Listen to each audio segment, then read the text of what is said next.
Jó kedved van? Örülök neki, hogy átvettük az irányítást a BYD fölött. Aha, igen. Most már magyaroké, nem? Hát a magyaroké lett, vagy nem tudom, lehet, hogy a Fideszé lett. Ez a patrióta politika eredménye. Idáig jutott a patrióta politika. Most már nagy kínai cégeket vesznek át. Tehát a keleti nyitás. Ugye, mennyien szitták, és akkor itt az eredmény. Most látjuk. Ja, hogy érdekes, nem? Még 3 hónappal ezelőtt az ő ügyükben döntött. Igen, még érdekesebb lett volna, hogyha valami lélegeztetőgépgyárnál kapálást Szijjártó Péter.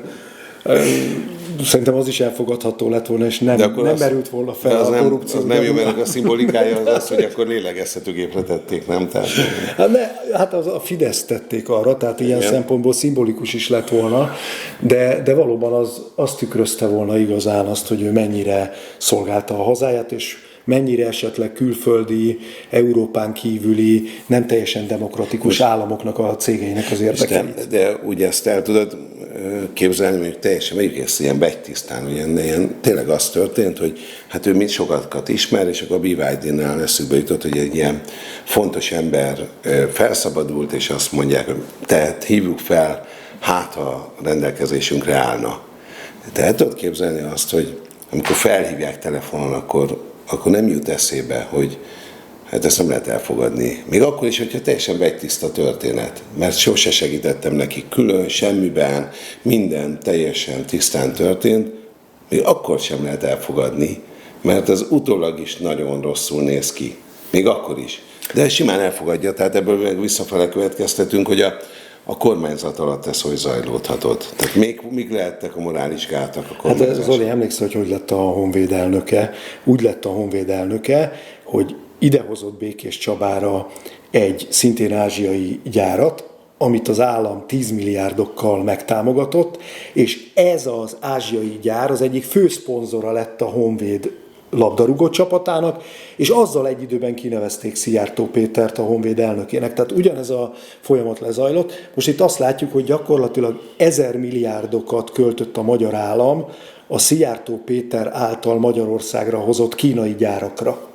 Igen. És egyszer csak egy kínai cégnek lesz a vezetője Szijjártó Péter. A szuverenitásvédő. Tehát akik, ugye azt hallgathattuk, hogy a kapitány a Shell embere, ugye? Igen, de az egy kicsit fordított folyamat, nem? Tehát igen, jó, persze, igen. Tehát volt a Shell-nél, aztán utána szünet, aztán lett miniszter. Ő meg volt miniszter, nincsen szünet, és már rögtön a BYD.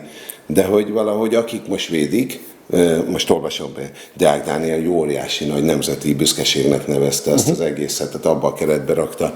Ő ugyanúgy anyázta hetekkel ezelőtt a kapitányt a Shell miatt. Tehát, hogy ezek az emberek nem tudom, mit gondolnak. Jó, és nem ugyanúgy. Tehát tényleg itt nagyon fontos a sorrendiség. Tehát, hogy valaki elindít egy karriert, és a képességeiből adódóan elér oda, hogy egy nagy vállalatnak, egy nemzetközi globális vállalatnak a vezetője lesz, és utána azt otthagyja, és azt mondja, hogy innentől kezdve a képességeimet inkább Magyarország érdekében használom, meg a kapcsolataimat. Itt fordítva van, valaki az állam csecsén, az állam csecséből kiszívva mindannyiunk közös anyatejét odaadja ezeknek a... Nem, ő az állam csecse. Csecsebecse. De hogy odaadja a mi anyatejünket a külföldi cégeknek. A nemzeti anyatejét. Igen, majd utána az államról leválva ennek a másik államnak lesz a gyakorlatilag kijáró embere, és biztos, hogy megvan, tehát olyan jó kapcsolatrendszere van Szijjártó Péternek, hogy már el is tudom képzelni, hogy felhívta esetleg valamelyik katari sejket, vagy egyenesen Szergej Lavrovot, hogy figyelj, tudok BYD-t olcsón. Tehát, hogy lehet, hogy ezeket lehet használni, ezeket a kapcsolatokat, de hát ő egy kijáró ügynöke volt gyakorlatilag a korrupt Orbán rezsim legfontosabb embereinek, azoknak hozta a bizniszt. És most ez gyakorlatilag egy az asztalra lett bizonyíték. Elég szomorú, és hát persze nyilván önmagában a Fideszre nézve is, hogy itt tényleg azt hallgattuk 16 évig, hogy ez a nemzeti szuverenitása mindenféle nemzetközi befolyásolással szemben. Hát a szuverenitásvédelmi hivatal az pont az ilyeneket akarta volna vizsgálni, de hát meghúzódtak. Addig, amíg hatalmon voltak, nem mutatták. Hát de most már merik, most megmutatja, mert most már nincsen megszüntette a szuverenitásvédelmi hivatalt, most már lehet csinálni. Köszöntelek titeket, sziasztok videóbíró! Indítom a mérkőzést! Nem is tudom, hogy ezt hogy lehet értékelni. Remélem, hogy most már legalább azért néha van ideje a feleségével beszélni, hogy tudja, hogy mennyit keres, hogy neki is van egy jól menő vállalkozása. Nem, de most nem lesz ideje, mert most nem pont lesz olyan ide, munkát kapott. meg attól tartok, hogy innentől kezdve az asszony vállalkozása sem fog annyira futni. Hát ezt meg igen, majd meglátjuk, nézni kell a Szinte céget. Egy pillanatra, itt egy rendkívüli esemény történt. Az egyik csapatkapitány fölrohant a nézőtérre, és most onnan kiabál. Kell ezért szerintetek lapot adni? That's a foul, bro. That's a foul. Trey, is it happening? Az Orbán Viktor volt, nem? De úgy tűnik. Ő szaladt fel a lelátóra. Mint hogyha ezekben a napokban azért találhatott volna magának elfoglaltságot a politika játékterén is, nem? Tehát, mint hogyha történtek volna olyanok, Lehet amelyek nem egyébként, hogy kellett volna elmenekülni. az emigrációs kormány szervezi kint Amerikában, nem? Hát Orbán Balázs azt mondta, amikor felmerült nyilván Fidesz szavazókban is. És milyen jó játékos ez ott, jó lenne, milyen legyen a miniszter. Hát igen, Szöknek a volt miniszterei, ezt már Szijjártónál kibeszéltük, de hogy Orbán Balázs azt mondta, hogy a Fidesz érdekében is jár el az Egyesült Államokban, tehát nem csak meccset nézni, ment meg rokonokat látogatni, hanem most nem tudom, mit szervezkedik, hogy lesz valami puccs, vagy hogy lehet ezt elképzelni, hogy mit tehet a Fideszért kint? De most már nem magánrepülővel, ugye nem a VIP szektorban, hanem rendes, hagyományos szurkolóként. Igen. Nem tudom, hogy jegyet miből vette, de illetve hát most már azért volt annyi pénz, nem? Így ilyen 16 év után. Hát nem tudom, azért lehet, hogy kisegítette a Tiborcs család, de nem? igen, lehet, hogy megvan a segítség, viszont mi most láttunk pár másodpercet. Tehát tényleg lehet, hogy a nap többi idejét azt azzal töltötte, hogy keresem valami szuverenitásvédő csapatot ott Amerikában, hogy valahogy újra talpra lehessen állni, csak mire hazamegy, nem lesznek politikusai, nem? Hát ugye ez úgy történt egész pontosan, hogy ezen a napon, vagyis hát az utazása napján mondott le Gulyás Gergely, a frakcióvezető Valószínűleg nem véletlenül. pozícióról. Igen, aznap valami stábbal találkozott Frankfurtban az átszállásnál Orbán Viktor, és akkor ugye kiderült, hogy igazából ezt a Magyar Demokrácia fekete napjának tartja, gyakorlatilag vége a demokráciának, ezért ő folytatja útját az Egyesült Államokba, hogy meccset nézzen. Igen. Ugye? Tehát Ugye kirakta igazi úgy, államférfi. Kirakta úgy a tüntetéssel meghívott, ott a sólyom melletti tüntetése, mint a... Súlyok, ne sólyom. Jaj, Zoli. Jaj, de jó lett volna a sólyom mellett. Pedig ott valami nemzeti egységet lehetett volna teremteni sólyom mellett, nem? Tehát, hogy súlyok. Igen. Hát Az ember próbálod könnyen elfelejteni a Pedig még nevet. köztársasági elnök, nem? Igen. Utána 3 nappal szoktuk elfelejteni, nem akkor, amikor még működik. Tehát, hogy jó, hát akkor súlyok tüntetésre, ő meghívta az embereket úgy, hogy olyan kis videót láttunk, ahol mintha ő építené ott a színpadot. Tehát nem ott van helyben, jön ő is. De ezért mondjuk nagyságrendekkel többen mentek ki, mint korábban, legalább 3-szor annyian, mint a legutóbbin, ahol voltak olyan 150-en, de épül a tábor, tehát én most kicsit gunyoros voltam, de valószínűleg tényleg az van, hogy ez így összefogja a politikai közösséget, ami már nem az övé, vagy a politikai közösség már elvesztette Orbán Viktort. És ezt érzik a vezető politikusok, az egyik elmegy kínai céget szolgálni, a másik lemond a frakcióvezetésről, tehát, hogy látszik az, hogy ebből már mindenki menekül. Jön a Mandinernek a főszerkesztő helyettese és közli, hogy Orbán Viktor rosszul kormányzott, amit egyébként azokban a vitákban, amiket a választások előtt folytattam vele, soha nem ezt érzékeltette. Tehát még az utolsó napokban sem ezt vette észre, hanem azt, hogy nyerni fog a Fidesz. Sőt, a választás után is az volt a fő kommunikáció, hogy igazából a kampányt rontották el, különben minden jó volt. Csak aztán megérkezett a verdikt, ugye, hogy nincsen pénz még a Mandinerre se, és akkor már így visszamenőlegesen rossz lett a kormányzás.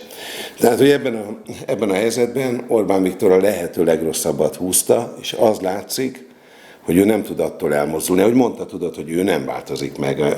Éppen az lenne a feladat, hogy megváltoztassa a Fideszt, és ő reformálja meg, csak akkor maradhatna elnök. De hogy ő már képtelen változni, hát látszik, hogy a foci szeretete, az teljesen képtelenné teszi arra, hogy ha neki van valami nemzetközi foci meccs, akkor hogyha a legnagyobb bajok történnek az ő politikai közössége szerint Magyarországon, neki akkor is ott van a helye kint. Igen, most arra vagyok kíváncsi, hogy ki lesz a következő, aki dezertál. Mert Gulyás Gergelynek ez a visszavonulása, ez is dezertálás. Az, hogy Szijjártó otthagyja a politikát, aki egyébként egy Orbán fanboy volt, tehát egy Orbán rajongóból lett először Fidesz szóvivő, aztán pedig egészen miniszter is. És a legfőbb karakterjegye a tevékenységének az volt, hogy mindent Orbán Viktor igényei szerint csinált. Tehát ezek az emberek ott vagyok. Megérkezett a ki lesz a következő? Megérkezett a kínai kommunista párthoz. Igen, annak az autógyárához. De hogy lesz itt tovább? Tehát Lázár János például azt fogja mondani, hogy akkor ő visszavonul a Batidai kastélyba, nem fogja tudni, mert szerintem akkor tehát utána mennek. Szijjártónak nem nagyon tudnak utána menni a BYD-hez, vagy nem tudom, hogy lehet, de Lázár Jánosnak nem látom a menekülő utat, pedig itt még menekülni fognak. Tehát ha ez így elindult, akkor innen menekülni fognak. És a Fideszből úgy, ahogy van, semmi nem marad, miközben Orbán Viktor éppen elődöntőkben, meg aztán a döntő szurkol. De Orbán Viktor hónapok óta nem mondja meg, hogy mit kellene csinálni. És nem csinál semmit. Tehát ő hagyja, hogy az emberek így szanaszét fussanak. Egy alkalommal szólal meg, hogyha a közvetlen környezetében a közvetlen munkatársait valami sérelem éri. De azok nem fideszesek, hanem aki őt védte, meg akár a kommunikációs ember, aki őt védte, vagy a rendes rendőre, aki őt védte, akkor megszólal, akkor fel van háború. Hát mert akkor személyes. Hát úgy tűnik, mintha a saját személye fontosabb lenne neki a csapatánál. De képzelni, hogy mekkora megdöbbenés lehet ez ott a Fideszen belül azoknak, akik istenként hittek benne, és a hívői voltak, látszik, tehát nyilván Szijjártó esetében is egy óriási csalódás. Most mindenki néz ki a fejéből, hogy ebben az emberben hittünk. Őt szolgáltuk, ő érte hazudtunk. Hozzáteszem, Zoli, hogy döntenünk kéne, hogy adunk-e lapot erre a teljesítményre, vagy hagyjuk, hogy szurkoljon. Egyáltalán ahhoz, hogy lapot adjunk, ahhoz az kéne, hogy még a politikában szereplő embernek tekintsük. Igen, de ő néző. De most az utóbbi időben néző. Hogy kimondjuk-e azt, hogy ő egy néző? Kimondjuk, akkor adjuk békén. Igen. Akkor nem adunk neki semmit, hiszen ő már nem politikai szereplő. Igen, hát amit a politikában... A csapatkapitányi elszalagot közben. Hát azt elcsorta. Korrupciós ügylettel megkaparintotta, de hagyjuk nálam, hogy becseréljük. Beteg szabadságra ment, és most néző. Rendben, oké, folytatjuk a mérkőzést. Szóval szerintem a Fidesznek az lenne a reménye, mint közösségnek, hogyha az, amit te mondasz, ez a kiábrándulási folyamat felgyorsulna, és minél többen, minél hamarabb belátnák azt, hogy nem szabad Orbán Viktorban bízniuk, hanem találniuk kell egy másik utat arra, hogy újjáépítsék magukat. Valami kell, mert ugye a választások előtt, miután látták a rossz adatokat, de ezzel érezték, hogy azt nem tudják elmondani a saját közösségüknek, hogy figyeljetek, rosszak az adatok, és már választások előtt elfutottak volna, ezért akkor az adatokat hazudták el, majd a választások után Orbán Viktor a saját szerepét és a pozícióját hazudja el, hogy ő miért is van még úgy a Fidesz elnökeként jelen. Tehát ez tiszta dráma, hát, kicsit is empatikus az ember a Fidesz hívőivel kapcsolatban, akkor ez az életük egyik legnagyobb drámája lehet, amit most látnak. Igen, a választópolgárokkal empatikus vagyok, mert azt gondolom, hogy a jelentős részüket megtévesztették, vagy valami olyan dolog miatt hisznek ebben, ami számomra ugyan átérezhetetlen, de elfogadom, hogy lehet ilyen. A vezetőkkel és a propagandistákkal kapcsolatban nem tudok empátiát mutatni. Őket is megtéveszthették, nem? Hát például saját maguk. Hallod, én pénzügyi megtévesztés, figyelj. Itt egy 5 millió, ott egy 500 itt ez az millió. zacskó, 20 000-es, igen. Jaj, megtévedtem. Mennyire hiszek Orbán Viktorban? Nagyon. Hát igen, és viszont egy igazi lövési kísérlet. Nézzük vissza, hogy gól volt-e? Természetesen az igaz, hogy mi hosszú ideig voltunk kormányon, és velünk szemben is megfogalmazottak vádak. Ezek a jogállam leépítésére, demokrácia megkárosítására vonatkoztak. És mivel ez 16 évig hangzott el, ezért úgy tűnik, hogy néhány hónap után nem lehet kellő súlyú az ilyen irányú tiltakozás. De ha valaki magukat a tényeket magukat nézi, ha valaki megnézi szövegszerűen ezeket a módosításokat, akkor azt fogja látni, hogy soha meg sem kíséreltünk ehhez hasonló brutális, a közjogi rendszert szétverő, a jogállamot leépítő, a demokráciát pedig szűkítő lépéseket hozni. Ők Ez nem az a voltak pillanat, rossz. amikor le is mondott. Igen. Tehát így egyszerre még mond olyat, amiért elméletileg nem kéne lemondani, majd lemondott. Az az ürügy, a lemondás ürügye az elég érdekes, ugye, hogy már csak 4 éve van hátra, mint parlamenti képviselőnek az alkotmánymódosítás miatt, mert ugye 12 évnél tovább nem lehet valaki országgyűlési képviselő, vagyis hát nem újra választható utána, ezért kell valaki más. Hozzáteszem, hogyha új alkotmánya lesz Magyarországnak, abban lehet, hogy ez már nem lesz benne, tehát inkább azért kéne harcolnia, hogy majd az új alkotmányban ne legyen benne ez a passzus, és mégis elindulhasson akár országgyűlési képviselőnek. De tényleg itt arról beszél, amiről mi is beszélünk, hogy hát még ők azért ne vegyék a bátorságot, hogy az önkény ellen tiltakozzanak, csak ő ezt úgy állítja be, mintha mégiscsak volna joguk az önkény ellen tiltakozni, mert ez egy sokkal nagyobb kihágás lenne. Én ezt azért erősen vitatom. Igen, még visszatérve csak egy picit a lemondásra, hogy azért abban ne legyünk naivak, hogy ennek az időzítése az előbb látott szurkoló Orbán Viktorra nézve nagyon rossz pillanatban történt meg, és tudatosan volt. Az időzítés az teljesen tudatos, hogy akkor mond le, amikor a Fidesz elnöke az Egyesült Államokban van egy ilyen helyzetben. Tehát az üzenet itt az, hogy én köszönöm szépen, én nem fogok tovább küzdeni az önkény ellen, hogyha a pártom elnöke így küzd az önkény ellen.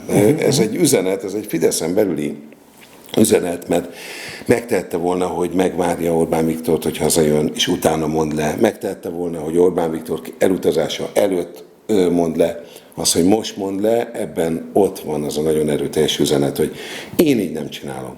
Hát én persze kifele, hogy ha ő csak 4 éve van, és már nem lehet a parlamentben, akkor ne ő vezesse a frakciót. Nyilván nem tud a politikai pozícióján 180 fokot fordítani, mert az teljesen hiteltelen, de azt ő döntötte, hogy mikor áll ki. És úgy érezte, hogy most kell kiállni. Amikor mindenki Orbán Viktorra nézeget, hogy hazajönnél már, mert más frakcióvezetőd nincsen, a legfontosabb politikusod már egy kínai cégben. Hol vagy te? És teljesen rányomta a reflektor, nem Gulyás Gergely lemondása lett az érdekes, hanem az a reflektor, ami kigyulladt erre a lemondásra, és ráirányította a fényét Orbán Viktorra, hogy ő Amerikában van. Hát a Fidesz összeomlása még láthatóbbá vált ezzel a lemondással, meg az időzítéssel, és ennek több oka is lehet, tehát lehet a múlt heti tüntetés, amelyre, ahogy te is mondtad, Orbán Viktor buzdította részvételre, ugyanakkor ő nem jelent meg. Igen. És akkor ilyenkor meg, amikor kijelenti, hogy most aztán vége a demokráciának, akkor meg éppen elrepül az Egyesült Államokba. Tehát maga a cselekedete az totális ellentmondásban áll azzal, amit kommunikál. Ami szerintem régebben is így volt, csak amikor hatalmon volt, akkor ott volt az a propagandagépezet, amely mindig megmagyarázta azt, hogy Orbán Viktor miért mást mond, mint amit csinál. Amit ugye hallottunk is tőle, hogy nem azt kell nézni, vagy hallgatni, amit mondok, hanem azt kell nézni, amit csinálok. És ő ezt folyamatosan, párhuzamosan teljesen más színű dolgokat vitt véghez. De most ha megnézed... De most így ellenzékben ez végtelen kínos. Most megnézed, hogy nem azt nézed, amit mondok, tehát nem a Facebook kiírását nézed, hanem azt nézed, amit csinál. Azt, mit csinál? Amerikában drukkol a spanyoloknak? Hát most úgy nézett ki, hogy a spanyoloknak szurkolt. Nyilván azért, mert több a bevándorló hátterű nemzeti ember a maradt. franciáknál. Tehát én szerintem... Nem, Trianon. Trianon? Nemzeti politikus. A csütörtöki tüntetésen volt egy nagyon jó felszólaló, nem tudom a hölgy nevét, de azt mondta a beszédében, hogy ez Magyarország trianonja. Tehát a Trianont nem jól mondta, de ugye én úgy gondoltam, hogy Magyarország Trianonja az Trianon. De ő ezt az alaptörvénymódosítást mondta Magyarország Trianonjának.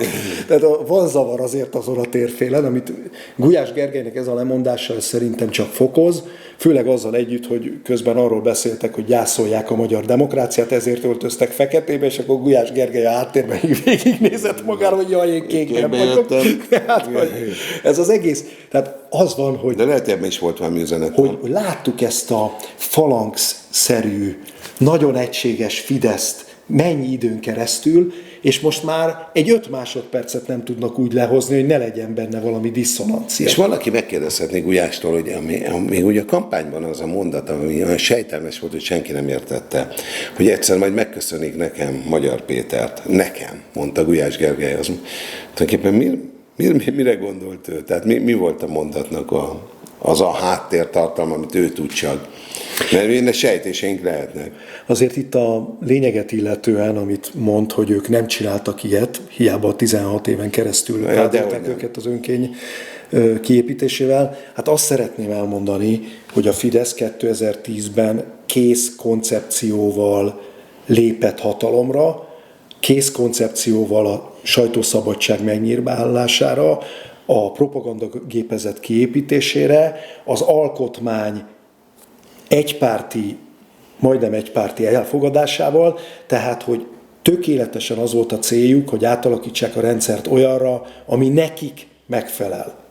Most ehhez képest az, hogy az ő rendszerük lebontása közben nem feltétlenül mondjuk az építőiparban szabályszerűnek írt eszközöket használja csak a bontási műveletek közben a Tisza, az szerintem teljesen elhanyagolható. Majd az építkezés folyamatát kell nézni a Tiszánál, hogy ők is olyan felépítményt akarnak létrehozni, ami csak számukra kedvező, vagy nem. Tehát nem Súlyog Tamás eltávolítása itt a legfontosabb kérdés, hanem hogy mi lesz a módja az utód kijelölésének, és ki lesz a személy, aki átveszi. Hogy majd a kúria élére is olyan kerül, aki teljesen alkalmatlan, de kötődik a Tiszához, ahogy ugye Varga Zsé teljesen alkalmatlan volt a poszthoz, meg is kellett változtatni a törvényi feltételeket, hogy kinevezhessék. Az Alkotmánybíróságnál egypárti lesz az Alkotmánybíróság összes új tagja majd, meg ilyeneket kell figyelni.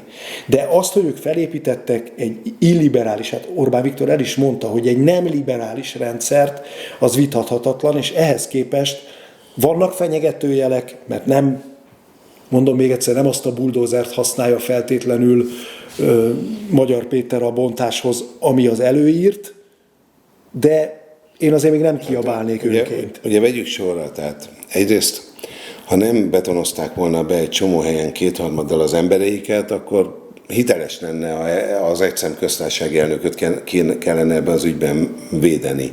Ha nem távolították volna el a legfelsőbb bírót, vagy legfőbb bírót, hogy is van, legfelsőbb bíróság, legfőbb bíró, hogyha a legfőbb bírót nem távolították volna el, és csináltak volna a kuriát azért, hogy így eltávolítsák, akkor még hiteles is lenne az, hogy ők nem csináltak ilyet, de csináltak.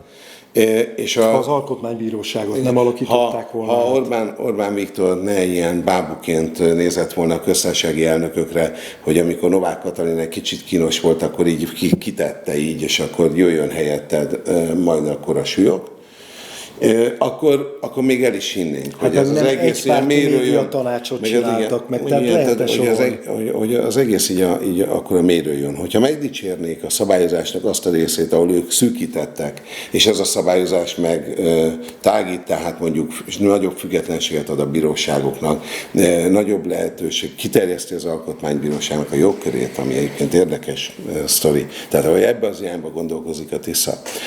És ezt úgy meg tudnák dicsérni, azt mondják, hogy van, amivel mondjuk egyet tudunk érteni, de az nem tudnak egyet érteni, mert ott szűkítettek, akkor megint csak azt mondanám, hogy az egész hiteles. És nyilvánvalóan szükség lenne egy hiteles, meg erőteljes ellenzékre, amíg folyamatosan kuksizza, hogy mit csinál a kormány, mert az fontos. De ez nem a Fidesz lesz. De ez most úgy tűnik, hogy nem a Fidesz lesz. De mit adjunk erre?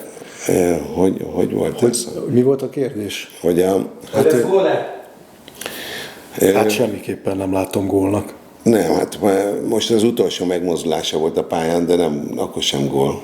Hát csere előtt még kirúgta De touchra a labdát. tiszteletbeli utolsó gól, de... Nem, mert touchra rúgta a labdát, nehogy gólt adjunk. Jó. Akkor... Rendben, játszunk tovább. De ez már egy ilyen szabad játék volt nála, tehát kiállt és tudta, hogy utolsó ilyen fontos mondásokat meg kell tenni, aztán végre ülhet a hátsó sorban. Szerinted benn marad a frakcióban Gulyás Gergely a szerintem- következő választásig? Hát szerintem ott igen, ott hátul, ott elüldögél. Nagyon irigyelt a Lázát, tudod, ő hátraült. Igen. Szerintem fontosan azt nézte, hogy De- a fene izé, hogy ez hogy Zoli, hogyha kinézte. ő ennyire feladta ezt, akkor Hátulról kellett volna, az utolsó sorban kellett volna frakcióvezetőnek lenni, onnan kellett volna beszélni, azt szerintem tök jól visszaadta volna.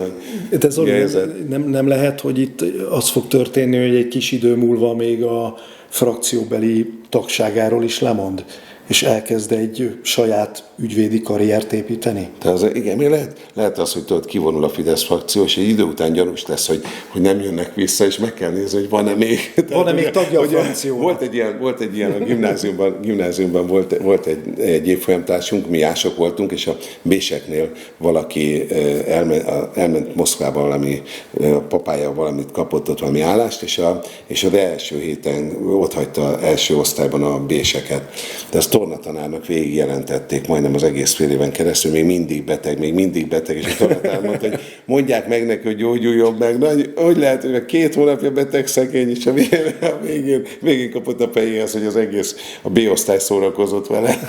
De lehet, hogy tudod, így kimegy a frakció, és egyszer csak amikor nem jönnek vissza, akkor úgy olyan gyanússá válik egy pár hét után. Hát igen, lehet, hogy már Moszkvában tehát ugye vannak. szándékos kivonulás a parlamentből, vagy egyszerűen kivonultak a politikából, és már nincsenek is jelen, mint frakció. Igen. Itt viszont ellentámadásban lendült a másik csapat. Nézzetek a másik térfélre, ez lehet, hogy bent volt. Sokat beszéltek arról, hogy milyen sok titka van az Orbán kormánynak 3000-es határozatokban határoznak meg, ki tudja miket. Ugye most már van nekem is jogom beletekinteni ezekbe a határozatokba, és anélkül, hogy megszegnék törvényeket, a 80%-a, hogy mondjam, nem a haza védelmével kapcsolatos, vagy arról, hogy nemzetbiztonságilag miket kell tenni, hanem azzal, hogy hogyan lehet hozni különböző sajtó által jól ismert cégeket olyan helyzetbe, amikor ne kelljen beszámolni arról a magyar kormánynak, hogy mennyi pénzt költ el bizonyos embereknek a gazdagodására. Ez azért, hogyha tényleg így van, és a titkosított iratoknak a többsége, vagy a titkosítások többsége arról szól, hogy a korrupciót hogyan tudják üzemeltetni, az azért azt hiszem, hogy a bíróságon is eléggé nyomos bizonyíték lehet. Igen, de ez még azért nem lehet gól, mert ezt még csak ő látta. Tehát nekünk is kéne látnunk, hogy mi volt ott a De most pályán. akkor góllal fenyegetett? Igen, gól. Azt mondta, hogy ő anélkül, hogy még bemutatná, hogy mekkora trükköt tud, ő akkorát tud, hogy olyan nagy gól lesz. De várjál, ez olyan, mint amikor valaki leteszi a labdát a szabadrugásnál, és azt mondja, hogy be fogom rúgni a bal felső sarokba. Igen, de így van. De mi vagy tinédzserkorunkban, tudod, amikor csajokról beszélgettünk, és vagánykodni kellett. Az micsoda, egy tegnap délutánon volt, senki nem látta a történetet, meg Na jó, de még te a ezt lány nem se, hiszed el? hallod, a lány Várjál. se látta, Jó, hát a lány se látta a történetet. Tudod? De te ezt nem hiszed el? Hát figyelj, én amikor jöttek az osztálytársaim is meséltek. Na, Zoli, Én nem mindent a csajokról elvittem. beszélünk, hanem a rúf állításáról. Neki is elhiszem, hogy jól csajozott.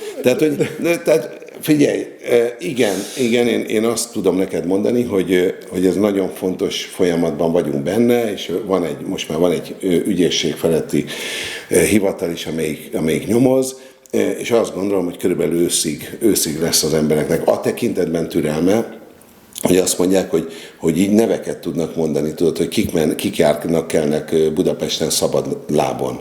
És van egy igény, van több mint 70%-a nagyon komoly elszámoltatás vár az embereknek, és még nem tudtam eldönteni azt, hogy a hétről hétre lejátszott parlamenti cuccok, meg amikor belelát a miniszter a papírokba, és elmondja nekünk, hogy milyen durvaságokat lát, hogy az megállít, mert valamiért nem lehet tovább menni, vagy ténylegesen azokat az embereket, akiket az emberek úgy beazonosítanak azzal, hogy az elmúlt 16 évük tönkretételében fontos szerepet játszottak, hogy azokat azokat ténylegesen, hát meg is mondjam, számon fogják kérni, mert akkor utólag is azt lehet mondani, hogy ez egy nagyon szép gól volt, csak nem, ez csak egy eleme. Tehát mondjuk azt mondanám neked, hogy a második cser is megtörtént, és majd jönnek még olyan dolgok, amitől azt tudjuk mondani, hogy gól lett.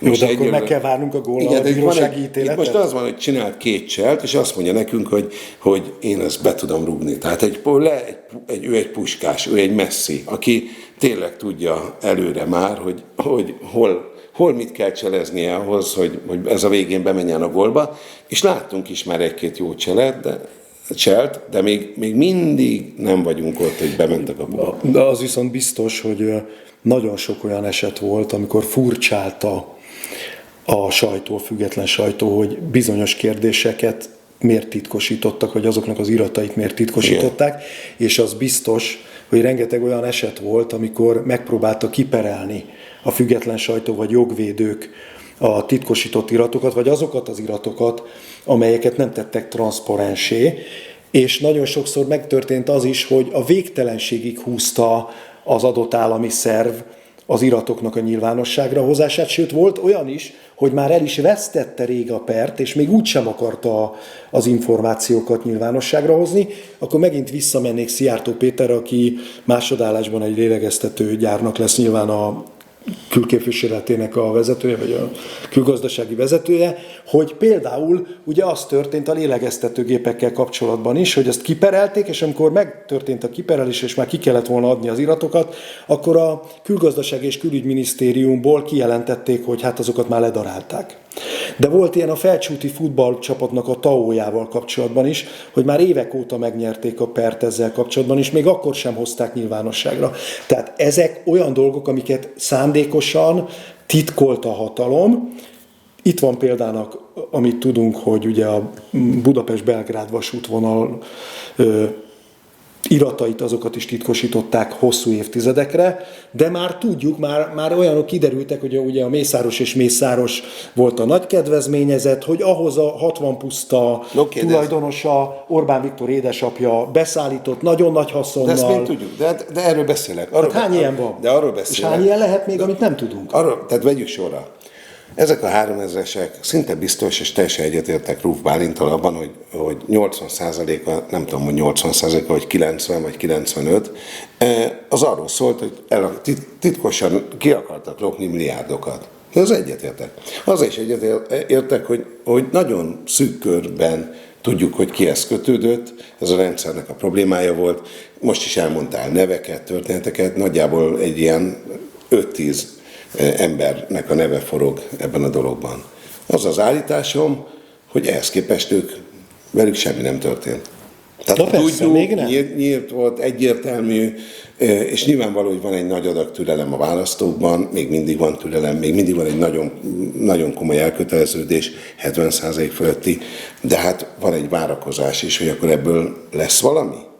És ráadásul ennek is van egy életciklusa, tehát van egy olyan életciklus, amelyik az igazságtételért küzd, és van egy másik életciklus, ami egy kicsit hosszabb, ami újra és újra felszokott éledni, amíg a magyar gazdaság állapotáért küzd. És én úgy látom, hogy például a Fideszben van egy olyan remény, hogy miközben ez a igazságtételi rész, ez így elhúzódik, meg szétszóródik, meg megpróbálják a végét azt lenyesni, tehát hogy ne legyen a végén történet, vagy valami sok... Tehát ne kelljen börtönbe menni. Igen, a másik oldalán meg hirtelen egyre inkább rá fognak jönni az emberek arra, hogy nincs olyan jó helyzetben az ország, és nem tudták olyan jó helyzetbe hozni, és na majd akkor lesz remény, akkor majd Orbán Viktor hazajön Amerikából, kijön a stadionból, vagy nem tudom én.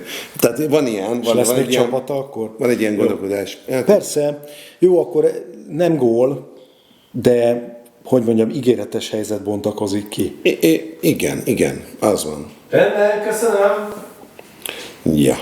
Hát kíváncsi vagyok, hogy az eredmények mikor jönnek, de nyilván azért 16 évnyi iratot kell átnézni, meg minden minisztériumban nem tudom én hány ügyet kell átnézni, és csak halljuk ezeket a történeteket, de így, ahogy ezt is, hogy ez meg az van, meg itt 100 milliárdos szerződést kötöttek ezzel meg azzal, de azért az, hogy valakivel 100 milliárdos szerződést kötöttek, az nem feltétlenül azt jelenti, hogy egyébként az nemzetgazdaságilag nem hasznos. Tehát egy állam 100 milliárdos tételekben köt szerződéseket. Ez teljesen természetes dolog. Akkor azt bebizonyítani, hogy az a 100 milliárdos, az nem érte meg azt a pénzt, és tudatosan irányították úgy az ügyet, hogy ne érje meg, hanem eltűnjön benne. Szóval de akkor ki kell állni, és azt kell mondani, emberek, ítéljetek meg, ez itt egy 100 milliárdos szerződés, ezt kapta XY, és nem tudjuk beperelni, mert nincsen arra érvünk, hogy ez 98-ból is jönne, vagy 102 kellett volna, hogy legyen. Úgy általában azt gondoljuk, hogy ezt az egész 100 milliárdot nem kellett volna erre áldozni. Hát hány ilyen van hát önmagában? Igen, de ez a politikai következmény irányába mutat, és nem a jogi. Nézd meg, mert mondjuk mondok egy ilyet, egy konkrétat, ami több ezer milliárd. Az tényleg egy választói ízlés kérdése, hogy stadionokat kellett építeni, vagy nem. És azt mondják, hogy simán lehet, azt mondják, hogy nem lehet, ebből nem lehet büntetőügyet csinálni, mert mindent úgymond törvényesen csináltak, csak az a probléma, hogy ezt a több ezer milliárdot egészségügyre meg oktatásra kellett volna fordítanunk, és egy fillérével sem értünk egyet. Tehát elszórta a közpénzt, méghozzá döbbenetes, mert olyan közpénzt szórt el, ami generációk életét nyomorította meg. Mondhatják ezt? Igen. Lehet egy ilyen.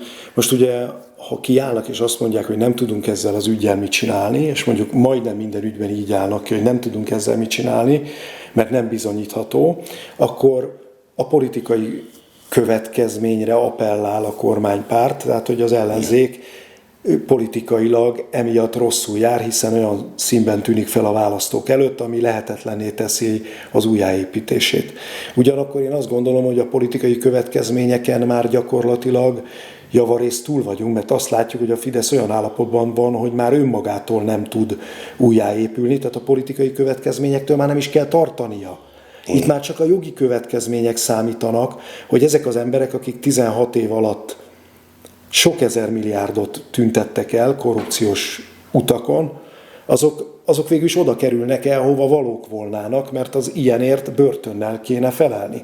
Hogy mondjuk Franciaországban Sarkozy elnök börtönbe tud kerülni, de lehet egy csomó nyugat-európai példát mondani, hogy vezetők hogy kerülnek később rács mögé, hogy Magyarországon ez előfordulhat-e. Hát erre azért még nem láttunk semmilyen bizonyítékot. Figyeljetek kérlek, mert az egyik játékos szabálytalankodott, mire a másik csapat ideiglenesen levonult a pályáról. Kinek hoztak lapot? Nézzétek meg! Ha egyszer nem videóztam, akkor nem videóztam. Kedves miniszterelnök úr! Kedves miniszterelnök úr, szeretném önnek megmutatni. Kedves miniszterelnök úr, szeretném önnek megmutatni. Elnézést, Pocs képviselő úr, elnézést. Igen, egy perc szünetet szeretnék elrendelni, amíg elvégzik a felvételeknek az elkészítését. Jó, köszönöm szépen. Szeretnék visszatérni rá, elnök asszony. Miniszterelnök úr, akkor, amikor ön azzal vádolt, hogy videóztam, akkor nem videóztam, hanem egy üzenetet olvastam el.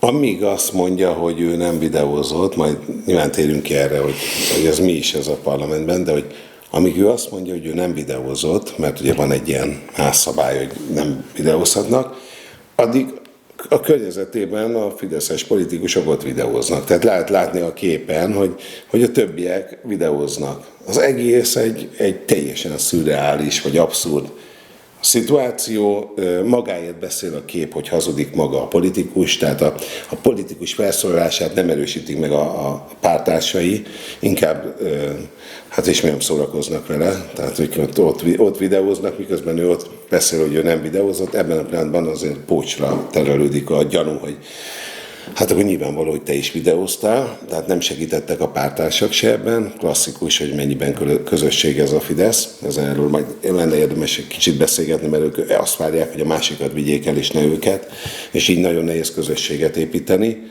De hogy ebben az egész helyzetben Pócs élvezi azt, hogy ő most valaki lett. Tehát, hogy ő most azt, hogy mondjuk ennek a parlamentnek lenne valami némi tekintélye, amit valahogy tehát hogy vissza kéne állítani, hogy valami legyen.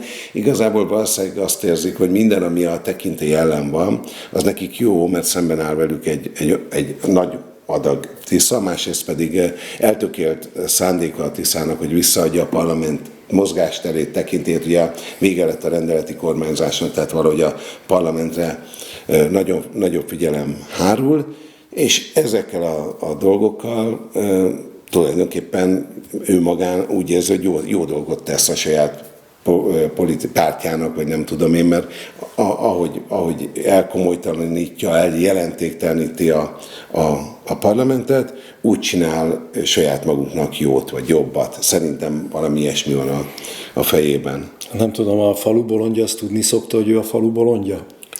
Ezen gondolkodom, hogy Pócs János tudja, hogy ő a parlament bolondja. De a bolondokat nem akarom megsérteni, mert ugye a királyi udvarban a bolondnak volt egyfajta jelentősége, mert hogy egy csomószor ő mondott ki fontos dolgokat. Pócs János az a bolond, aki nem tud fontos dolgot kimondani, hanem valóban az eljelentéktelenítés felé tesz állandóan lépést. A saját személyét már nem tudja eljelentékteleníteni, annak az a jelentősége, hogy bebizonyítja, hogy a Fidesznek egyáltalán nem fontos az, hogy érdemes emberek legyenek ott a frakciójában. Elég, hogyha bolondok ott vannak, és valóban lehet rombolni a parlament tekintélyét, illetve a másik az, hogy itt most ez egy csapatmunka szerintem, mert azzal, hogy a többiek videóznak, és Pócs azt bizonygatja, hogy ő nem videóz, azzal olyan légkört akarnak teremteni, amiben aztán a Tiszának valamilyen módon vállalhatatlan lesz az egész, és előbb-utóbb tesz valami olyan gesztust, ami után a hátukra tudják magukat vágni a fideszesek, és azt tudják mondani, hogy áldozatok vagyunk. Az önkény megint felmerült, és itt nézzék meg, hogy mit tesznek velünk, pedig mi csak azt csináltuk, amit minden ember csinál amúgy is, mert mindenki használja a telefonját már, és ezek nem tűrik el azt se, amit egy átlagember megtehet. Én azt mondom, hogy osztályfőnökként kéne Forsthofer Ágnesnek viselkednie, vagy magának az országgyűlésnek, és akkor el kell rendelni, hogy miután szellemileg nem nőtt a Fidesz frakció az általános iskola alsó tagozatasai fölé, ezért ne vihessenek be telefont. Tehát az a frakció, amelyik nem tudom én, bizonyos mennyiségben videókat tesz fel a Facebookra, a parlamenti ülésekre, vagy egyáltalán videókat tesz fel, saját készítésű videókat, nem az országház üléséről készített hivatalos közvetítésnek a felvételeit, akkor azt annak meg kell tiltani az okostelefon bevitelét az ülésterembe. Ugye az iskolákban volt egy ilyen, hogy akkor innentől kezdve egyáltalán nem lehet bevinni. Én azért az országgyűlési képviselők esetében azt gondolom, hogy szellemileg ők azért elérhetnek arra a szintre, ami mondjuk egy bukásra ítélt általános iskola fölötti szint. Vagy iskolás fölötti szint. Tehát el tudom fogadni, hogy lehetnek köztük olyanok, akik az okostelefont tudják arra használni, amire való, hogy mondjuk információt gyűjtsenek az állandóan beömlő hírekből, hogy be tudják építeni a saját felszólalásukba. Mert ez feladat lehet, amire használni lehet az okostelefont, de erre nem lehet, mert ez valóban arról szól, hogy komolytalanná tegyék az ülést, hogy megalázzák a saját képviselőtársaikat, olyan fotókat csináljanak, amikor véletlenül le van valakinek csukódva a szeme, és akkor ugye ezt felhasználják. Tehát ez az egész Fidesz frakció alkalmatlan arra, hogy a parlamenti jelenlétével bármit hozzátegyen Magyarország demokráciához. A másik része az, hogy politikusok, tehát nyilván kamerához szokott emberek, tehát akár dönthetne úgy is a többség, hogy elviseli ezt a dolgot. Tehát nyilván vakúzni ne vakúzzanak, de elviseli, hogy vegyétek fel, mi is felveszünk titeket.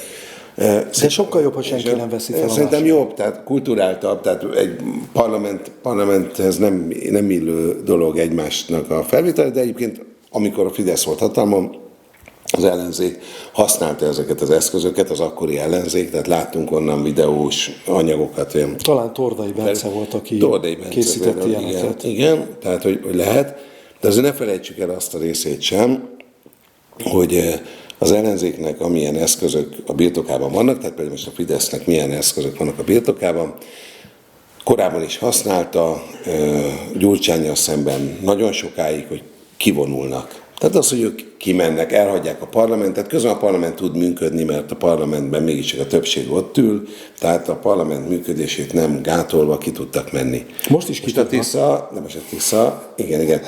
És lehet, hogy amikor nem jönnek vissza, akkor ugyanúgy kell fogni, de a Tisza elvette úgymond ezt az eszközt, ennek a monopóliumát azzal, hogy ők is kivonultak. Tehát most az lesz, hogy ha Fidesz kivonul egyet, akkor a Tisza is ki fog vonulni egyet. A Tisza kivonul egyet. Megint ez lesz a parlamenti játék. Tehát nem engedik meg, nem fogják megengedni a másiknak, hogy bármilyen politikai eszközt egyedül ő használjon. De a Fidesz kivonulása azért visszás, és visszájára is sül el, mert maguknak is kárt okoznak.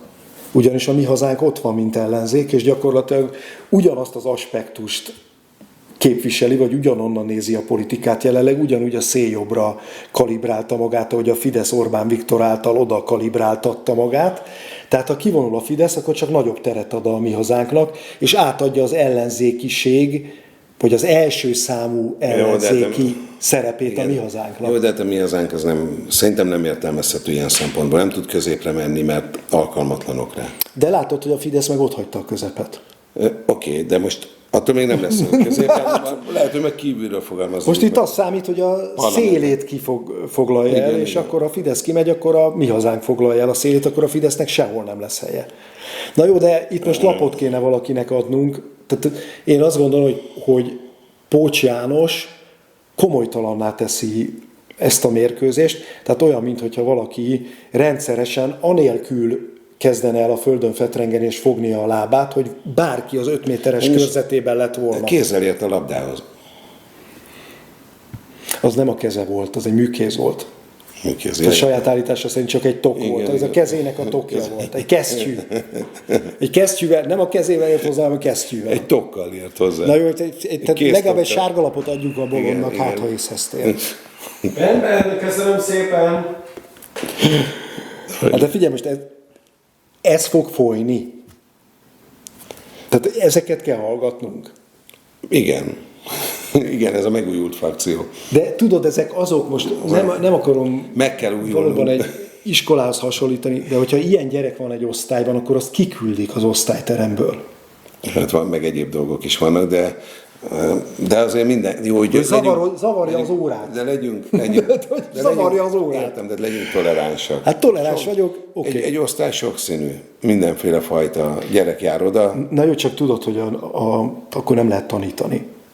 Tehát, hogyha van 3 Pócs Jánosod az osztályban, és mindegyiknek van ilyen bekattanás, hogy az egyik a kezével jön, hogy az nem is a keze, a másik a telefonjával, hogy az nem is a telefonjával, de mondtad, hogy bolond, én hát inkább, a falu bolondja.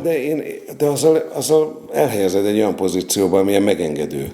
Tehát szerintem a falu őrültje. Nem, hát egy szimplán ő hazudós, mert ugye arról is voltak videók, mert az a furcsa, tudod, hogy a videóst is felveszik, tehát őt is nézik, az őrzőt is őrzik, tehát hogy látszott, hogy ő videózik, és utána felállt és mondta, hogy ő nem videózott. Tehát hazudott. Tehát ő egy szimplán hazudik. És nem is bolond? Hát túl megengedő vagy. Ja, bocsánatot kérek akkor. Figyeljetek kérlek, befújtam egy 11-est, vissza kéne nézni. Ez a Magyar Péter egy modern antikrisztus.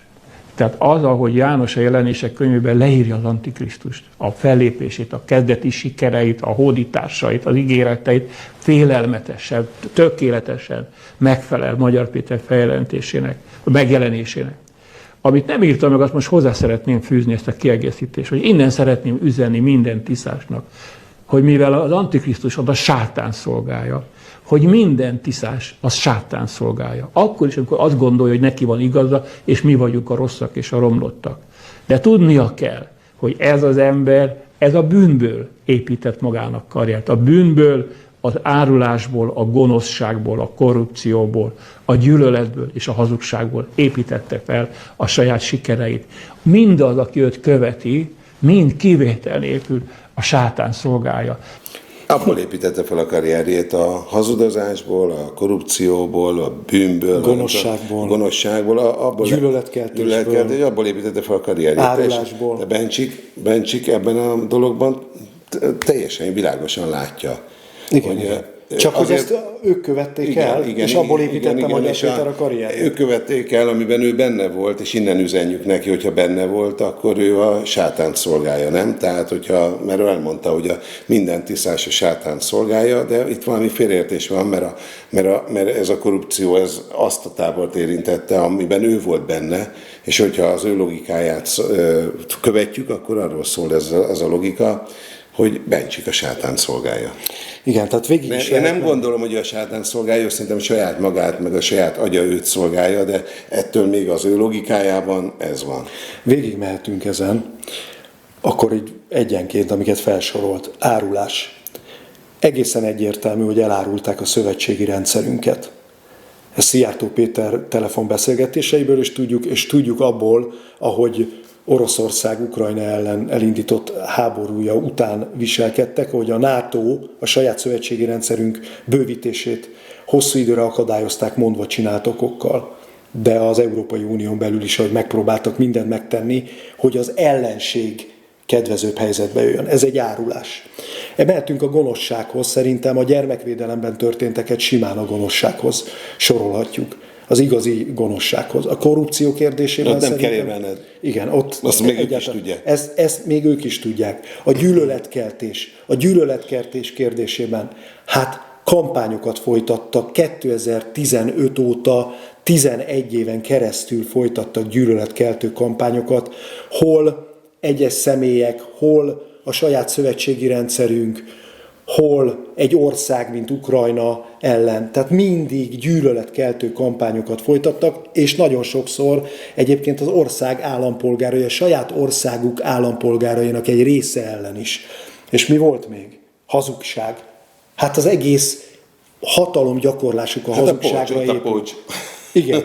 Tehát, hogy mindent felsorolt, ami 5 perc alatt rájuk bizonyítható, mintha azokat Magyar Péter követte volna el. Majd ezek alapján a sátánhoz, az Antikrisztushoz sorolta Magyar Péter, és nem csak őt, hanem a szavazóit is. De a János a jelenések könyvéből, ugye? Igen. Az lehet, hogy a Pócs János volt. Pócs János a jelenés. Szerintem hát onnan hát egy jelenésnek tűnik, az biztos. Tehát nem, jelenségek könyvében. nem tűnik valósnak az egész, amit csinál, de hogy ennél azért durvábbra szeretném felhívni a figyelmet. Jó, ez az ideológiai közösség, ez az alt-rightnak mindig is volt egy ilyen része, ezek a vallási fundamentalisták. De azért Bencsik az így szép utat járt be. Szép utat, az a kommunista pártrovatából igen, fundamentalista keresztény lett. De hogy egyébként ez megengedett, tehát mondjuk ki, hogy ez megengedhető szép út. Szép út. Hát jó, Bajcsi Zsirinszky Endre életútját is ismerjük. De hogy ez nem egyedi eset. Tehát Kövér László megnyilvánulásaiban is van ilyen. Ábrahám Róbert a héten, aki szintén elég nagy port kavaró mondatokat mondott, ő is a teljesen fundamentalista keresztények közé tartozik. Jeszenszky Zsolt a saját apjával kapcsolatban a sátán szolgálatát emlegette. Ez egy irány. Amikor majdnem megölték. Igen, ez egy irány, és ugyanez a Trumpi magamozgalomban is létezik. És az az érdekes, hogy ezek az emberek azok, akik az iszlám ellen tüntetnek, meg az iszlamistáknak a bevándorlása ellen, ez az iszlámnak a szélsőséges verziója, amelyik ugyanennyire fundamentalista, és arra építi a terrorpolitikáját, hogy azt állítja a saját ellenféleiről, hogy azok a sátánt szolgálják. Ugyanezt csinálják ők. Tehát iszlamista, szélsőséges gondolataik vannak, csak lefordítva keresztényre. Egészen döbbenetes, és ezt nem látják saját magukkal kapcsolatban. Arról nem beszél, hogy megint, tehát a politikában nem lehet így vitatkozni. Megszűnik a vita jelentősége és lehetősége akkor, hogyha valakik vallási alapon kezdik el értelmezni a politikai történéseket. Onnantól kezdve nincs vita, mert minden hitkérdésé degradálódik.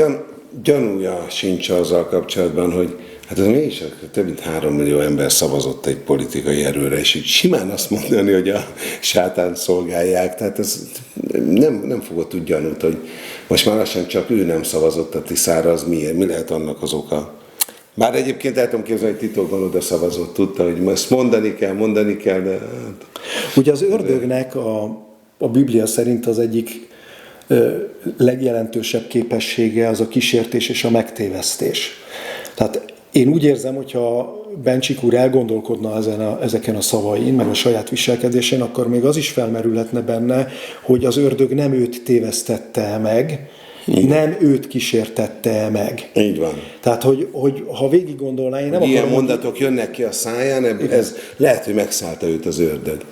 Igen. Tehát de mondom még egyszer, vagy a hogy kommunista párt, nem tudom valami. De megszűnik az értelmes beszéd lehetősége, amikor valakik ilyen szélsőségesen vallási fundamentalista alapokra helyezik a politikai vitákat. Onnantól kezdve nincs vita, tehát ez nem 11-es, hanem ez az a nagyon ritka eset, ami 11-es és piros lap. Jó, de nem őt akarnád a falu bolondjának nevezni, mert volt ez a bolond vita. Igen, de ez nagyon veszélyes. Tehát Pócs János azért alkalmasabb arra, hogy bolond legyen, az én meglátásom szerint, mert teljesen veszélytelen, amíg a telefontokjával van elfoglalva, és arról hadovál. Akkor legyen Bencsik a város bolondja. De állítsuk. Bűnelkövető. Hát ez 11-es és piros. Nem, ő bűnkövető. Mármint, hogy követi a bűnt, de aztán annyira követi a bűnt, hogy nem veszi észre, hogy bűnelkövetővé válik. Nekem oké, szerintem. 11-es és piros lap az lehet? Bármi. Hát azért, mert ez, tudod, az a legsúlyosabb eset, és szerintem ez a legsúlyosabb eset, amikor a politikát átterelik erre a területre. Jó, de ő neki megvan az a lehetősége, hogy még a Trump érvel mellette, és a következő meccsen kifuthat a pályára. Igen, hát hogyha Trump majd felmenti, akkor igen. Trumpisták. Tehát... De ez 11-es és piros lap. Jó, akkor most viszont befújtam a 11-est és a kiállítást, és akkor a 11-es elrugása után köszönöm is a részvételeteket, véget ért a mérkőzés. Te most, hogy mégis elkövettem azt a hibát, hogy elmondtam, hogy az angolok nyerik a világbajnokságot, és erre most már olyan sok esély nincsen, de be fog fejezni. Hát várja, még Trump. Igen, még Trump. Még ott van Trump. Elviszi a kupát, és oda viszi az angolokhoz. Nem hiszem, hogy ezt annyira nem szereti őket, hogy most, hogy vége a világbajnokságnak, meg nyár van, mi is egy pár hétre szabadságra vonulunk. Ugye egy a nyár végéig, és akkor jövünk vissza. Uborka szezon jön most. Ja, pihenni egy kicsit. Az azért most úgy... Úgyhogy köszönjük a figyelmet, majd jövünk. Majd jövünk. Vagy hova kell, szevasz. Jó nyarat.